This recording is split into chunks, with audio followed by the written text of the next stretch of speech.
کسی بھی نظم چیز پڑھتا سے ہو ہے, سکتا ہے. کسی بھی شعبے میں کوئی کام ہو, وہ چمک دھمک میں ہو, ذرا اچھا ہو, اس کی شہرت ہو, تو بندے کی دل سے جب بندہ اس کو دیکھتا ہے تو وہ نظر لگ جاتی. لیکن ایک بات یاد رکھیں کہ ہر بندے کی نظر نہیں لگتی. یہ بھی کچھ ایسے افراد ہوتے ہیں جن کی خاص طور پر وہ کسی کو اگر کہہ دیں یہ چیز بہت اچھی ہے, تو وہ ان کی زبان سے نکلے الفاظ جو ہوتے ہیں وہ تیر کی طرح جا کر بندے پہ حملہ کرتے ہیں, تو نظر لگ جاتی ہے. اور نظر حق ہے, اس میں کوئی شک نہیں ہے, اس میں ڈاؤٹ کی بات ہے نہیں, نظر حق ہے. لیکن اب سوال یہ پیدا ہوتا ہے کہ ہمارے ہاں جو لوگ بہت زیادہ آج تو نفسیاتی, آپ کو پتہ لوگ نفسیاتی پن جو لوگوں میں بہت زیادہ آ چکا ہے, خاص طور پر کرونا کے بعد لوگ ڈپریشن کا شکار ہیں, خوف میں مبتلا. کوئی کہتا ہے مجھ پہ جادو ہے, کوئی کہتا ہے مجھ پہ نظر ہے, کوئی کہتا ہے جناب فلاں نے مجھ پر میرا کاروبار بند کر دیا, کوئی کہتا ہے میرے معاملات کو بند کر دیا, کوئی کہتا ہے میرے گلے کو بند کر دیا. مختلف چیزیں ہم لوگوں سے سنتے رہتے ہیں. لیکن ایک بات یاد رکھیں, یہ نظر ہر ایک کو نہیں لگتی, کسی کو لگتی. ایک تو یہ بات. دوسری بات یہ جادو بھی ہر کوئی نہیں کر سکتا. یہ ہر بندے کو اتنا نہ تو کوئی جادو کا توڑ جانتا ہے. اچھا, ہمارے پاس ایک کالر ہے اسما کراچی سے. جی اسما صاحبہ السلام علیکم, اپنا سوال بتائیے گا. جی وعلیکم السلام. پہلے تو میں آپ کے شو کی تعریف کروں گی کہ ماشاءاللہ سے بہت اچھے آپ ٹاپکس لے کے آتے ہیں, گیسٹ لے کے آتے ہیں اور موقع دیتے ہیں عوام کو انٹریکشن کا. آپ کا بہت بہت شکریہ جی. آپ ایسے ہی جاری رکھیے اور مزید اللہ تعالیٰ آپ لوگوں کو ترقی دے. اور میرا ایک سوال یہ ہے جی کہ یہ جو جناتی نظر بد بچیوں کو لگ جاتی ہے اور ان کی شادیوں میں رکاوٹ آ جاتی ہے, اس جناتی نظر بد کے خاتمے کے لیے کچھ بتائیے. جی جہانگیر صاحب. جہانگیر صاحب میں ہوں, جی بتائیے گا. دیکھیں میں یہ عرض کروں گا کہ نظر ہو, جادو ہو, جنات کی طرف سے ہو, انسانی کی طرف سے ہو, کسی کی طرف سے ہو, والدین کی طرف سے ہو, دوستوں کی طرف سے ہو, اس کے لیے سب سے جو بہترین عمل ہے وہ ہے سورہ فلق اور ناس. آقا علیہ السلام حسنین کریمین پہ یہ دم کرتے تھے, اور اب اس سے بڑا عمل اور کیا. اور دوسری بات یہ ہے کہ آقا علیہ السلام پر جب جادو کیا گیا تو آپ کو پتا ہے آقا علیہ السلام کی طبیعت بھی ناساز ہوئی, اور آقا علیہ السلام اس کے بعد سورہ فلق اور ناس نازل ہوئی. حضرت جبریل میرے آقا کے بارگاہ میں آئے تو آقا علیہ السلام نے مولا علی حضرت طلحہ کو حکم دیا کہ فلاں کنویں میں جائیں, وہاں آپ دیکھیں وہاں سوئیاں وغیرہ فلاں یہ نظر والے جادو والی چیزیں پڑی تھی. تو ایک آپ کو پتا ہے یہودی نے آقا علیہ السلام پہ جادو کیا, تو پھر مولا علی کو آقا علیہ السلام نے حکم دیا کہ سورہ فلق اور ناس کی 11 آیاتیں یہ آپ پڑھتے جائیں اور یہ گریں کھولتے جائیں. ایک آیات پڑھتے جائیں کھولتے جائیں, پڑھتے گئے گریں کھولتے گئے, آقا علیہ السلام کی صحت بالکل بہتر ہوگی. اب اس پر بعض لوگ یہ بھی اعتراض کرتے ہیں جناب اللہ نے قرآن میں فرمایا کہ حضور کی حفاظت کا ذمہ لیا ہے, تو حضور پر جادو کیسے ہوا؟ یہ جادو جو آقا علیہ السلام پہ ہوا, اللہ معاف فرمائے, ایسا نہیں ہوگا آقا علیہ السلام کو بہت زیادہ طبیعت ناساز ہوگی, جس طرح دماغی کو توازن کا معاملہ آیا, ایسا معاملہ نہیں ہوا. وہ ہلکا پھلکا معاملہ ہوتا ہے. اور آقا علیہ السلام مختلف غزوات میں آپ کو پتا ہے کہ زخمی بھی ہوئے, اس طرح کی چیزیں آتی رہی, لیکن مکمل طور پر آقا علیہ السلام کی جان کو دشمن نقصان نہیں پہنچا سکے. کیوں کہ واللہ یعصمک من الناس, اللہ نے حضور نبی کریم صلی اللہ علیہ وسلم کی جان کی حفاظت کا ذمہ لیا. اب بہترین عمل یہ ہے کہ سورہ فلق اور ناس جو ہے اس کو 11 بار پڑھ کے اپنے بچوں پر دم کریں, خود دم کریں. یہ جو بابے ہیں, یہ جو جعلی عامل ہیں, 2 نمبر فراڈیا لوگ ہیں, ان سے بچیں, نفسیاتی ڈپریشن سے بچیں. نبی نے بھی خود علاج کیا. حضرت آپ کی طرف آؤں گا, منزل دعا کے حوالے سے کہا جاتا ہے کہ منزل پڑھنی چاہیے, اور اس کا اور نظر بد کا کیا عمل دخل ہے؟ جی بالکل, جیسے مولانا صاحب نے کہا, اسی بات کو تھوڑا سا بڑھا کے دیکھیں. یہ جو وظیفہ ہے نا, خود امام الانبیاء علیہ الصلوۃ والسلام پر جب جادو ہوا تو یہ وظیفہ کس نے بتایا؟ اللہ تعالیٰ نے بتایا نا.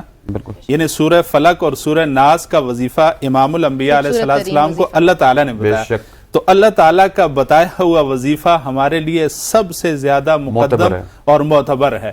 اور یہی وظیفہ اگر ہم جاری رکھیں, اور اکثر علماء بھی بتاتے ہیں, اور یہ خود نبی کریم صلی اللہ علیہ وسلم بھی یہ کل جو ہے معوذتین اور اس کے ساتھ آپ سورہ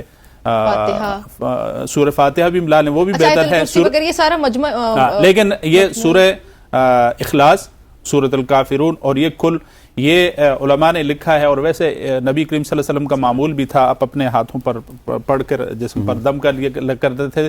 تو کوئی بھی انسان اگر ان کو اپنے معمول میں جاری رکھے نا, صبح و شام, انشاءاللہ یہ جادو, یہ نظر بد اور یہ تمام چیزوں سے اللہ تعالیٰ اس کی حفاظت فرمائیں گے. اس سے بڑا وظیفہ کوئی نہیں. جیسے مفتی صاحب نے کہا کہ اس وقت مختلف قسم کے کاروبار آپ دیکھتے ہیں, بورڈ لگے ہوتے ہیں, ساری پریشانیوں کا حال, تمام تکلیفیں دور ہمارے پاس آ جائیں. وہ خود بیچارے اپنی تکلیفوں کو دور نہیں کر سکتے, اور لوگوں کے بہت زیادہ لوگوں کو دھوکہ دیا جاتا ہے, کالا بکرا لاؤ, فلان لاؤ, فلان لاؤ.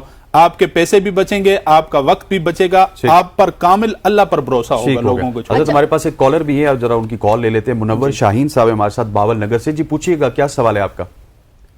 السلام علیکم. جی وعلیکم السلام. جی سوال پوچھیے. سر میرا سوال یہ ہے علماء کرام صاحب سے کہ میرا نا جسٹور کا کاروبار ہے, تو اکثر وہ کم ہونے کی وجہ سے کچھ میں نے حساب کروایا تھا, تو انہوں نے کہا تھا کہ نظر بد کا شکار تھا اور ایسا کچھ نہیں ہے. تو نظر بد کو دور کرنے کے لیے مجھے کیا پڑھنا چاہیے, کون سی ایسی آیات پڑھنی چاہیے جو نظر بد کو ختم کر سکے؟ ٹھیک جی, ایک تو یہی آپ کو بتایا, سورہ فلق, سورہ ناس اور سورہ فاتحہ.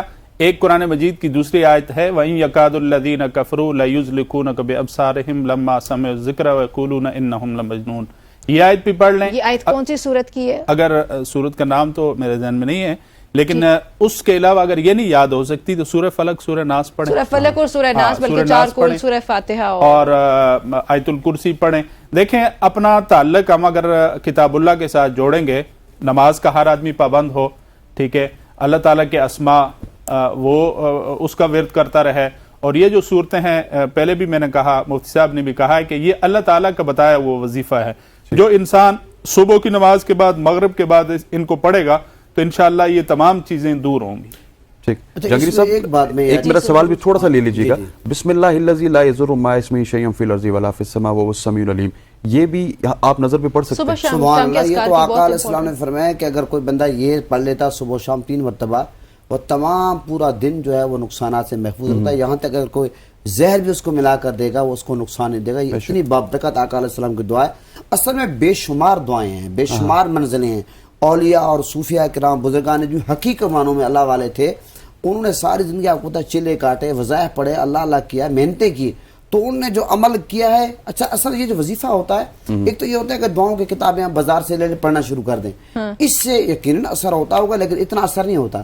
ایک یہ کہ ایک بندے نے ایک عمل خود کیا ہے, اس پر چلا کاٹا ہے, سال 2 سال یا 40 دن ایک عمل کو کیا ہے, اس کو کسی بزرگ نے عطا کیا ہے, اس کی اجازت سے جب وہ چیز آپ پڑھتے ہیں تو اس کا اور اثر ہوتا ہے. جس طرح اب یہ جادو ہے یا یہ نظر ہے, جس طرح ہمارے بھائی نے بتایا نظر لگ جاتی ہے, اس کے لیے اب مجھے حضور غزالی زمان علامہ احمد سی کاظمی کا علیہ رحمہ کا لخت جگر صاحبزادہ سید حامد سی کاظمی صاحب نے ایک وظیفہ عطا فرمایا, وہ کیا خوب ہے, مجھے اجازت بھی عطا فرمائی کہ سورہ فلق اور ناس کو اس ترتیب سے پڑھیں کہ شروع میں ایک بار آپ درود شریف پڑھیں, ٹھیک, ایک بار بسم اللہ الرحمن الرحیم پڑھیں, پھر بسم اللہ نہیں پڑھیں, پھر فلق پڑھیں, پھر ناس پڑھیں, دونوں کو ملا کر 11 بار پڑھیں, اور آخر میں آپ ایک بار درود شریف پڑھ کے پھر اپنے ہاتھوں پہ پھونک مارے, پھر پورے جسم پہ پھیر دیں, پانی پہ دم کر پی لیں, اور بڑا والدین جو ہے اپنے بچوں کو پھونک مار کر پلا دیں. یہ اتنا خوبصورت وظیفہ ہے, اور میں سمجھتا ہوں آپ یقین جانیں, میں یہ لائیو کہہ رہا ہوں, پچھلے دنوں ایک شخص میرے پاس آیا دم کرانے کے لیے اپنی بیٹی کو, جوان بیٹی, تو اس کی بیٹی قسم سے وہ اس طرح گر پڑی, لیکن جب میں نے اس میں یہ دم کیا تو وہ سیدھی ہو گئی. اور یہ میرا کوئی کمال نہیں ہے, میں کہوں بابا عامل بن گیا ہوں, یہ اللہ کے کلام کا. بالکل ایسے ہی. بہت شکریہ مولانا صاحب, آپ دونوں شخصیات کا بہت شکریہ میں جوائن کرنے کے لیے. ناظرین اجازت چاہتے ہیں, اللہ حافظ.